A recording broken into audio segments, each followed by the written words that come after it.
mas amoy selos, bait o paawa effect kaysa simpleng pag-share lang ng experience. Bakit? Kasi sa timing pa lang, no, ang labo na.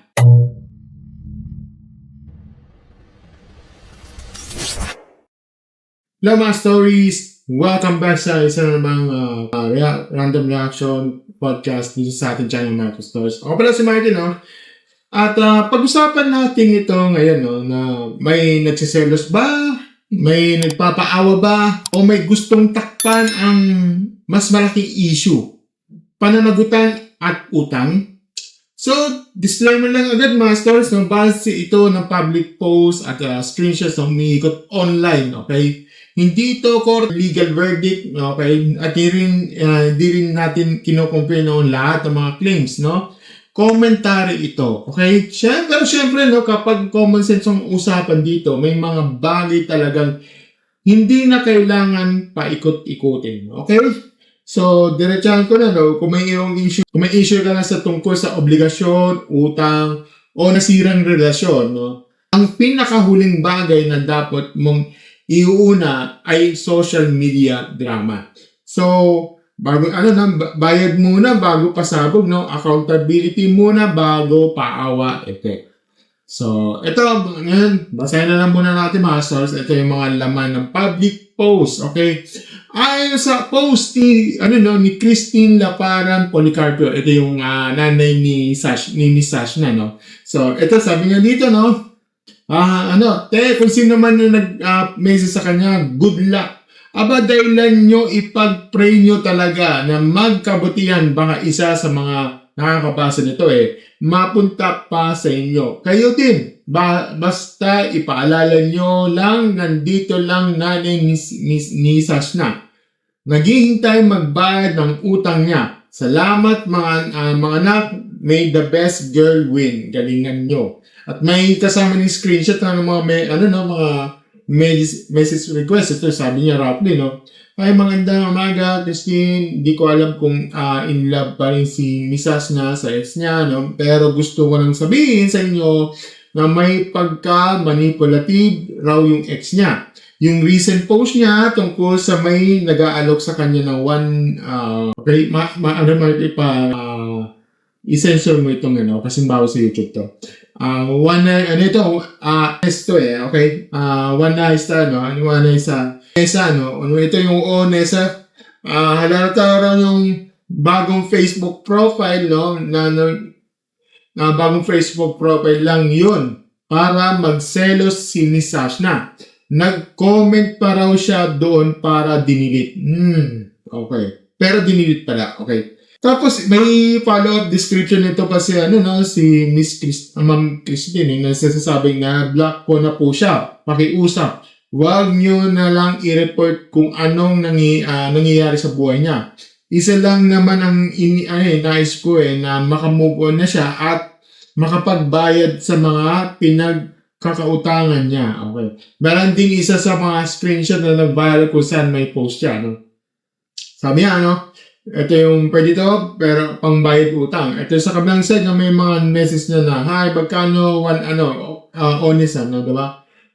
Nag-meet kita sa isang event before ito naman yung nag-message ako sa page mo, pwede ka honest At syempre, umapaw din yung comments ng netizens. May ilan sa nagsasabing halatang gawa-gawa lang. May ilan naman nagsasabing manipulation daw ito. At may iba rin na todo atake sa pagkatao. At dito tayo papasok dito mga stories. Mga stories, ang unang reaction dito base sa mga pictures dito ng mga image na yan. Kung sariwa pa ang hiwalaya at may kasamang usaping utang o obligasyon, anumang post na may dating na, uy, may lumapit sa akin ganito, hindi na yan mukhang inosente, okay? Sa akin lang mga story. Sa akin lang, mas amoy selos, bait, o paawa effect kaysa simpleng pag-share lang ng experience. Bakit? Kasi sa timing pa lang, no, ang labo na. Okay? Kung talagang gusto mong manahimik, makamove on, at ayusin ang buhay mo, bakit ka magpo-post ng bagay na siguradong magpapagulo lalo? Okay? Kasi practical lang tayo mga stories, no? Kapag gusto mo ng peace, no? Anong ginagawa mo? Nagbablock ka, nagre-report ka, nagtatabi ng ebidensya, at tumahimik ka. Diba? Di ka magpo-produce ng panibagong eksena eh. Pangalawa, yung sinasabing bagong Facebook profile raw at may deleted comment para napupunta sa post, hindi pa rin yan automatic proof na scripted ang lahat, no? At dito tayo dito tayo dapat maging logical dito. Huwag tayo mahulog sa hasty generalization. Ibig sabihin, huwag nating sabihin isang screenshot lang, solve na ang buong kaso, okay?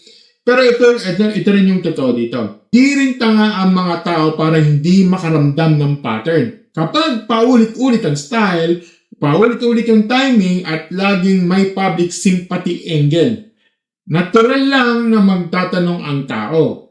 Okay? Legit ba to or narrative control lang na naman? Well, oo, valid yung tanong. Pangatlo, yung ibang comments dito, sabi niya, prangka ako, sumusobra na rin. Yung mga tipong cheap, feeling pogi, ibenta ng mga katawan, diba? At iba pang below the belt. Okay? Mga stories, hindi ko yan lulusutan bilang matinong argumento yan. Ad hominem yan. Ibig sabihin, imbes na mag-issue issue ang sagutin dito, yung pagkatao na ang inaaway. Okay? Tandaan nyo. Kahit gaano pa ka-bad trip ng isang tao, hindi lumalakas ang argumento mo dahil lang mas masakit ang insulto mo. Okay? At saka mas importante tanongin dito, no? Totoo ba na pinapakitang narrative? May accountability ba? May nasasagot bang obligasyon? May inaayos ba sa totoong buhay? Kasi kung wala mga source, ingay lang yan. Okay? Pangapat, posible ring may appeal to pity ang tinatawag na paawa effect. Okay? Ito yung style na imbes na harapin ang totoong issue, ililihis ang atensyon ng tao sa kawawa naman ako, tigilan niyo na ang pagdadaanan ko, at ako ang inaapi dito. Ganyan, diba? Sorry ha, pero kailangan talagang sabihin ito. Ang awa ng tao, hindi pambayad ng utang. Okay? Ang iyak, hindi kapalit ng accountability. At ang public sympathy, hindi automatic innocence. Pwede kang masaktan at may mali ka rin, no? Pwede kang umiyak na may obligasyon ka pa rin. Pwede kang kawawa sa eksena pero hindi ibig sabihin nung wala ka naman dapat sagutin. Panglima, huwag din tayo mahulog sa ad populum. Okay? Ibig sabihin, hindi dahil marami tao nagsasabing obvious, no? Ay proven na agad, okay? O pwedeng tama sa kutob ng netizens.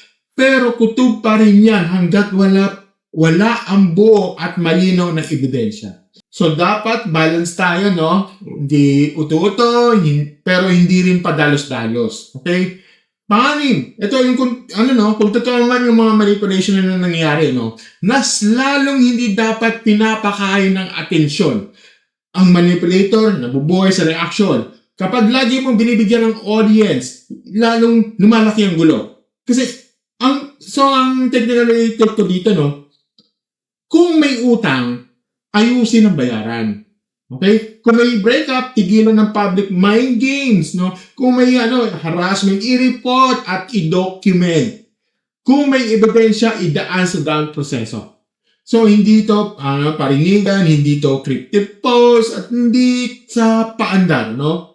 So, pangpito, sa side naman ni Ma'am Christine, bilang ina, naiintindihan mo rin kung bakit protective siya. So, natural lang na nanay na magsalita kapag pakiramdam niya na abuso, naloloko, o nasasaktan ng anak niya. Pero kung ako ang tatanungin ninyo, ang pinakamabisang susunod na hakbang ay hindi lang public reaction, kundi resibo, documentation, at mahinaong proseso. Okay? Kasi sa dulo, mga stories, hindi comment section ang nagdidesisyon ng katotohanan. At lalong hindi Facebook laugh reacts o mga saga sa angriness ay sukatan sa hustisya. So, pangwalo, at ito ang pinaka-prangko kong linya sa video na to. may hangganan ang may hangganan ang kapugian. Okay? Gagamitin ko yan. Kasi totoo naman, kahit gaano ka ka-presentable, kahit gaano ka ka-confident, kahit gaano ka gagaling magdala ng image online, kapag wala ka ng accountability, bagsak ka pa rin. Pero pogi points do not cancel obligations. Charm does not erase consequences. Image does not replace integrity. So, mga stores, itong masasabi ko lang dito, no? Simple lang tingin ko, no? Hindi lahat ng screenshot sa buong katotohanan. Hindi lahat ng umiiyak ay inosente.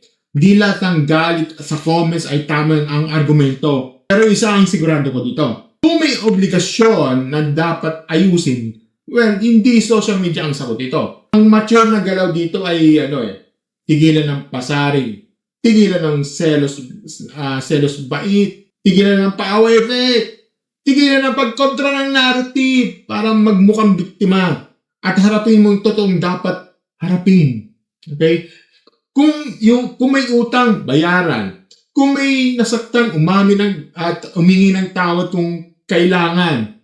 Kung may harassment, ilaban ng tamang paraan. Kung tapos na ang relasyon, move on ng may dignidad. Hindi ng may palabas. Okay? Yun lang ang kasimple dito. Okay? So, yun mga stories, no? Anong dito? Take nyo rito, no? Selos, bait ba? O power effect ba? O mas malalim pang kwento na hindi natin nalalaman? Okay? Comment nyo sa baba, pero reminder lang, discussion lang, walang harassment, walang doxing, at walang below the belt ang atake dito. Okay? Kung gusto yung mga prangka, logical at walang paligoligin ng komentary dito, don't forget to like, share, subscribe sa ating channel, and click na notification button sa ating baba.